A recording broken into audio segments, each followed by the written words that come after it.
Okay, welcome back to part 2 of the Lynyrd Skynyrd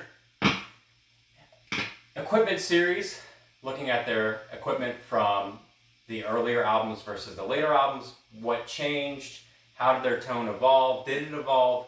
If you are new to this video, you didn't see part 1, go back to part 1, it'll make a lot more sense. Now, if you're just joining me from part 1, awesome, glad you're still with me. We were just continuing to cover some Ed King stuff and working for MCA. And it was getting really good.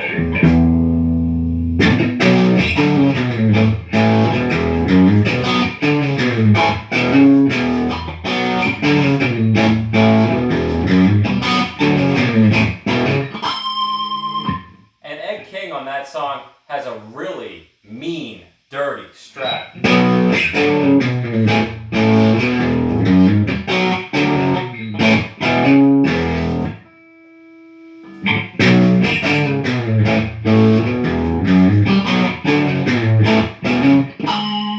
The solo is even meaner.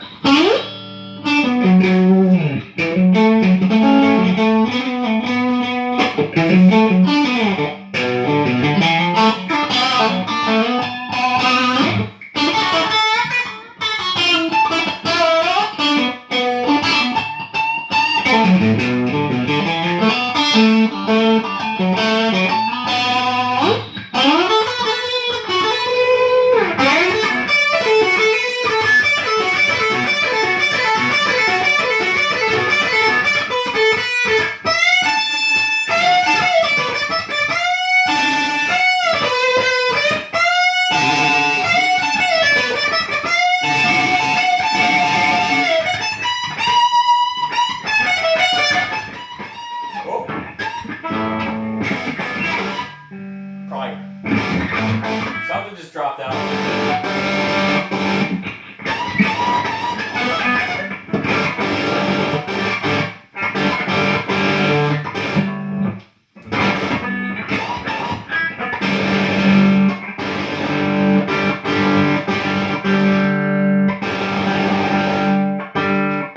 You know, there is one of the risks with and I think I just blew a tube or something because we just got a big gain dropout here.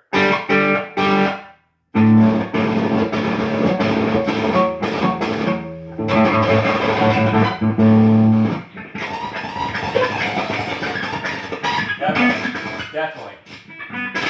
All right, so I'm going to try and do this without that tube.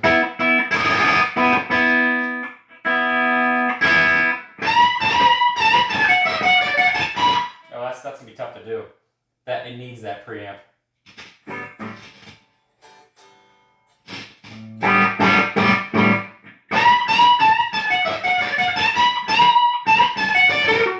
Yep, that's not gonna happen. Darn.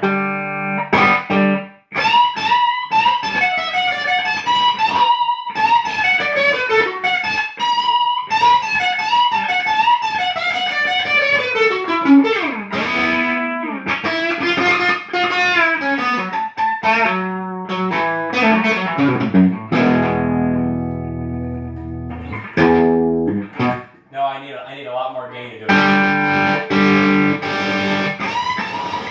Not happening. Well, okay. Let's just go to plan B with this and use the Boss Katana, which I think does a very good job of this sound anyway. So let's switch to Katana for a second. He might surprise you. Alright, here we go with the Boss Katana backup. This is really authentic with the album here. I had to change my guitar model as well. This is a Les Paul actually in this sound position. So we need actually more of the strat.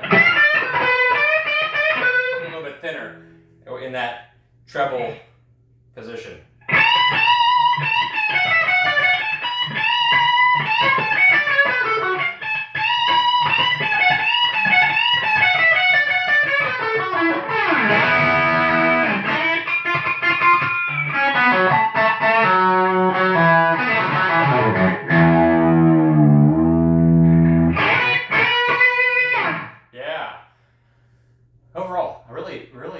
impressed with the Boss Katana to be able to carry that weight.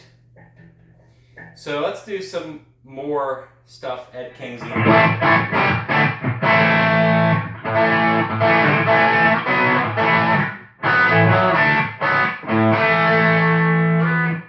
That's that classic.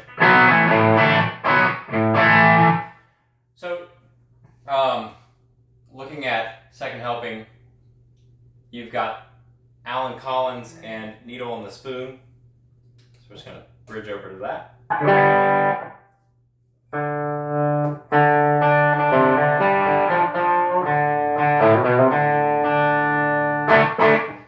going to clean up my tone a little bit more.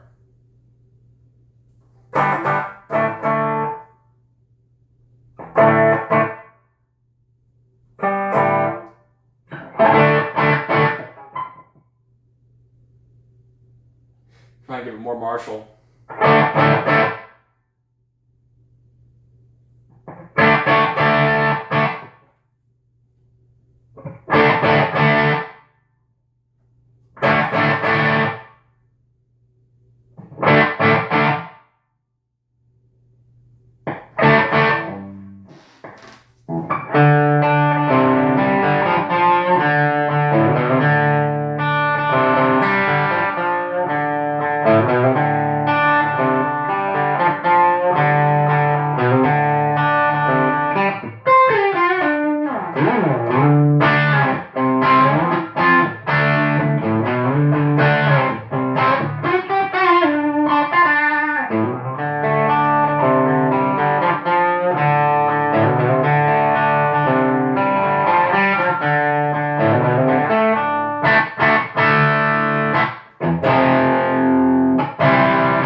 Simulating Alan's tone using the Variax model of a Gibson Firebird with a P90 pickup in the bridge position, exactly what he would have used on these albums. So far, really authentic sound. Need a little more treble to get into Marshall territory. There we go. And presence to taste.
Treble, less mid, getting closer to that Marshall sound for Alan Collins. Okay, now let's move into 1975. This is where things start to get a little bit interesting. Band members begin changing up their equipment. Gary switches into playing a high watt DR103 head into a Fender 212 cab. And there's still a 412 involved. You see some pictures from 75 of him playing with his Les Paul in the background. You can see a big Fender deluxe reverb or twin reverb. And then there is the 412 Marshall with JBL 120 speakers in it. And the high watt, those settings are varied, not quite maxing out everything, but it's a very clean sound. So when you look at Gary's tone on Nuthin Fancy, it's almost like his cleanest sound ever. It still sounds like Gary, but not a lot of grit in there. And that's the high watt head that you're hearing. A lot more treble in there. So we're moving on into some stuff from Nuthin Fancy.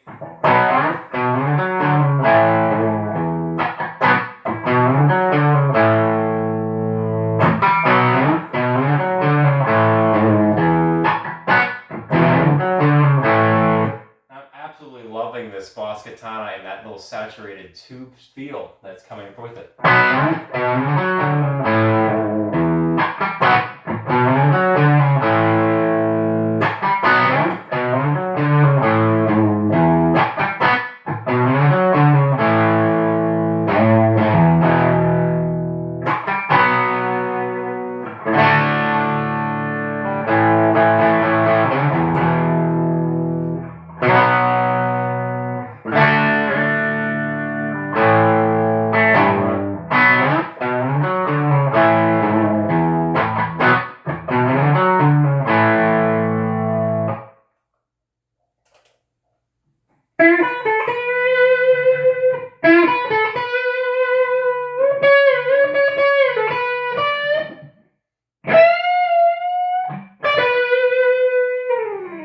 And so far getting a nice Gary lead tone for that song as well. One of my favorite Lynyrd Skynyrd songs and Gary solos is from that song.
Alright, so here's where I'm going with this. Is that Skynyrd sound begins cleaning up, but you still have Alan using the super lead and Ed King still using the super lead. So we look at their tones in Nuthin Fancy.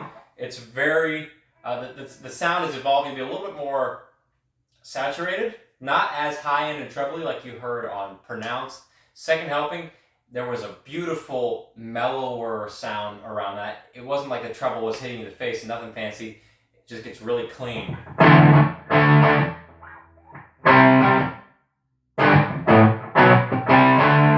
can hear Alan on Whiskey Rocket Roller.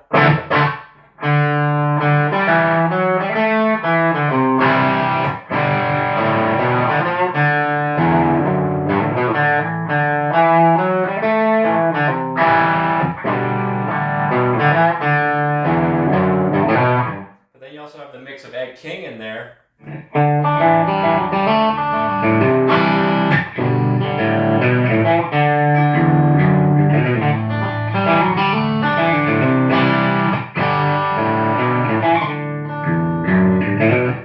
But overall, the sound just gets a little bit cleaner, not as gritty for Nuthin Fancy. One of the grittiest songs, hardest hitting ones, is Saturday Night Special.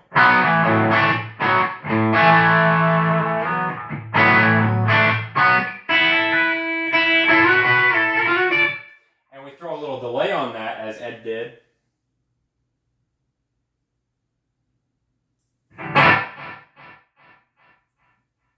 A nice slap back delay.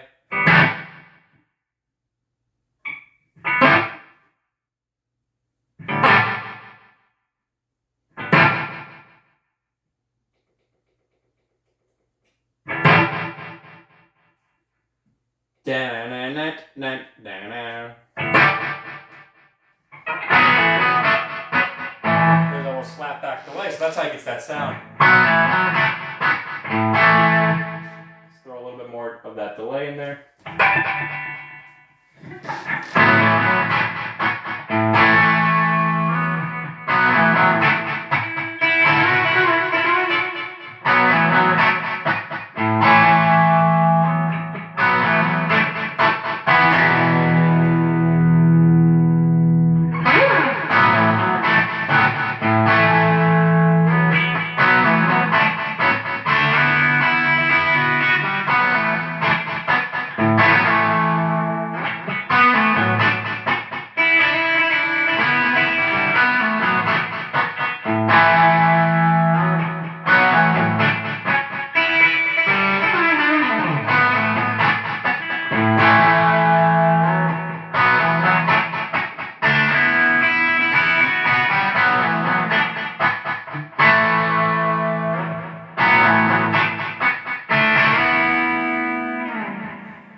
Very cool, very cool. What amazes me about Skynyrd is that they were simple, no pedals. The only pedals that were used, you've got delay on Saturday Night Special, but you never saw that live. They didn't use the delay pedal live. And then Gary Rustin used a Phase 90, MXR Phase 90 phaser pedal for Call Me the Breeze and Tuesday's Gone. Alan used a Vox Wah for Needle and the Spoon, that was it. So you're really just going with raw amp tones. Now, I want to know what you guys are thinking right now. This is Boss Katana. I didn't anticipate it being part of today's episode, but I want to know what you think of the Katana. Is it holding its weight? Can you tell the difference? Also, what do you think about Skynyrd's tone evolving between 73 and 75? How do you think it changed? Do you think it changed a whole lot? Do you think the producers took a different angle? We're looking at the same equipment over those 3 years with only one change to Gary's setup, and even then it still sounds like Gary. As far as songs in Nuthin Fancy that are gonna make this episode, give this episode a little more flair, I've just played 2 really good test songs, Saturday Night Special and On the Hunt. Now, and a little bit of Whiskey Rock and Roller.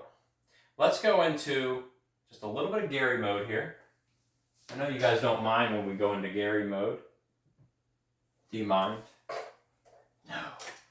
We can always go to Gary mode.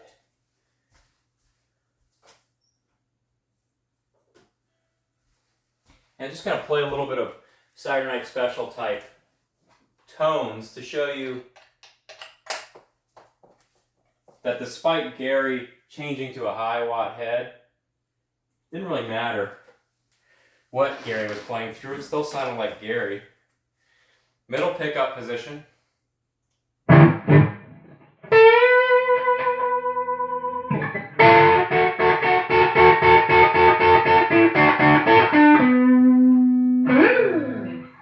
So I could clean it up a little bit more.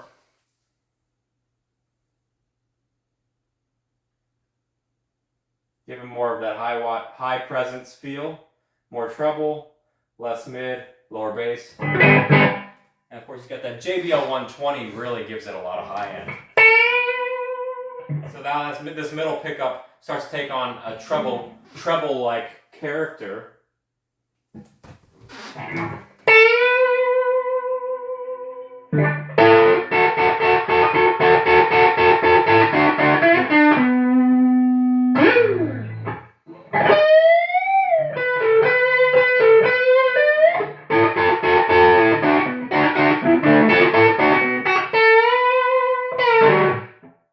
Yeah, really nice.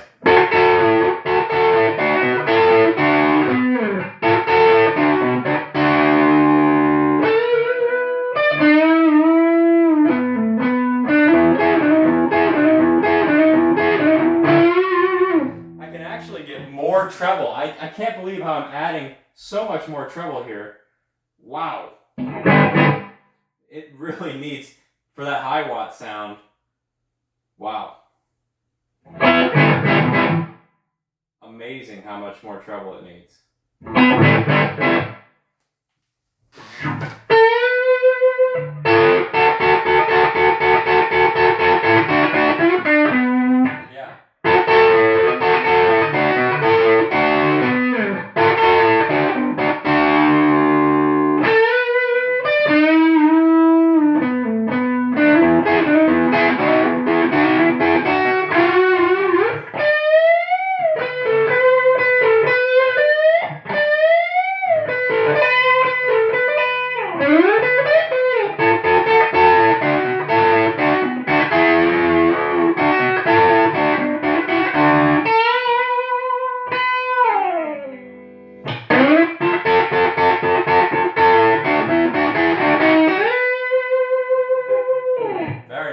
very nice. Good job, Boss Katana.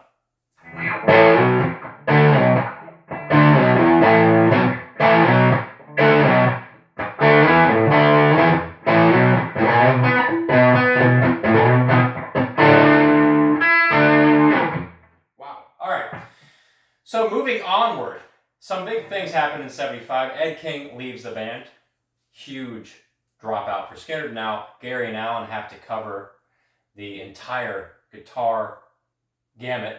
And you just saw, when you see how much Ed brought to the band, it was like losing a third of the band if you think about the sound. So now they're in a spot where they lost Ed, but now Peavy steps in and they're like, hey, do you guys want to try out our equipment? We'd love to sponsor you. And so at that time, they've got the PV Mace 320T series. And that's when you start seeing PV Mace show up on the scene. And we'll be getting into PV Mace in part 3 of this episode. I'm looking forward to seeing you there. Make sure you click the link above at the end screen, or just go to my channel. You can find parts 1, 2, and 3 all in order here. So let's dive in to Skynyrd's 75 through 77 sound once they got their PV endorsement.